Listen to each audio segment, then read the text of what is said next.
এই হাজরে আসওয়াদের কোনো কথা কোরআনে উল্লেখিত নাই, এটা হচ্ছে বানানো হয়েছে, ঠিক আছে। এগুলো একটা টোটালি পূজা হচ্ছে। আর ওর ওর চেহারাটা দেখবেন জনি চেহারার মতো, ওর মধ্যে মুখ ঢুকানোর জন্য সবাই প্রতিযোগিতা করে। পাথর পূজা, এক কথায় যদি পাথর পূজা পাঠ হচ্ছে, যেই ঘরটা পাথর দিয়ে নির্মিত, আমি নিজে দেখে আসছি।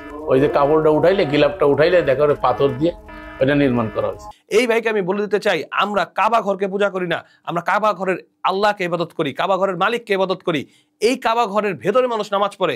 আপনার কাছে প্রশ্ন, যদি কেউ কোনো কিছুকে পূজা করে, কোনো মূর্তিকে পূজা করে, কোনো পাথরকে পূজা করে, সে পাথরের উপরে কেউ দাঁড়াবে? সে পাথরকে কেউ সম্মান করবে নাকি অসম্মান করবে?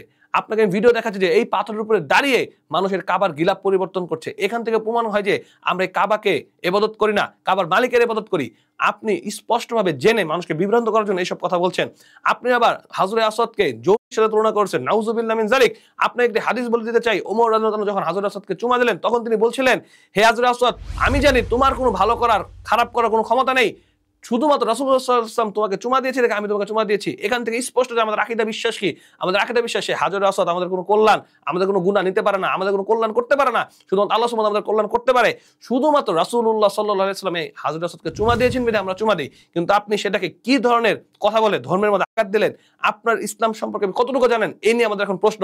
আপনি আলেম কিনা, এটা নিয়ে আমাদের প্রশ্ন। আপনি এরপরে বললেন যে কাবা যখন হজ করতে যায় সে হজের পর্দার বিধান থাকে না, এটা আপনাকে কে বলেছে? এখন এই ঘরটাকে যারা ঘোরে, আমাদের যে আজমি যারা যায় ওই ঘরটা নিয়ে ঘোরে, আর ওখানে তখন ওর পর্দার বালাই টালাই আর থাকে না। কথা বুঝতে পেরেছেন? যে পর্দার কথাবার্তা আমরা বলতেছি, এত পর্দা, ওখানে দেখবেন যে কি পরিমাণে ডলাডলি। আল্লাহ সুবহানাহু ওয়া তাআলা এবং আল্লাহ রাসূল সাল্লাল্লাহু আলাইহি ওয়াসাল্লাম স্পষ্ট করে বলেছেন, কোনো মহিলা যদি হজে যেতে চায় বা উমরা যেতে, তাকে মাহরাম ছাড়া যাওয়া যাবে না। এর মানে কি? পর্দার বিধান আছে। মাহরাম মানে তার যে পুরুষ তার জন্য বৈধ, সে পুরুষ নিয়ে সে হজে যাবে বা উমরায় যাবে। আপনি এখানে বলছেন পর্দার বিধান থাকে না। এই যে কথাগুলো আপনি উল্লেখ করেছেন, যেটা একদমই ইসলামী বহির্ভূত এবং উদ্দেশ্য পরিণতভাবে আপনি ইসলামকে আঘাত করার জন্য এই কথাগুলো বলেছেন। রাসূলুল্লাহ সাল্লাল্লাহু আলাইহি ওয়াসাল্লামের নামে, ইসলামের নামে, কাবার নামে, হাজরে আসওয়াদের নামে এই ধরনের মন্তব্য সে কিভাবে করলো? স্পর্ধার সাথে কিভাবে হলো? প্রশাসনের দৃষ্টি আকর্ষণ করছি, একে দ্রুত আইনের আওতায় এনে চরম শিক্ষা দিন।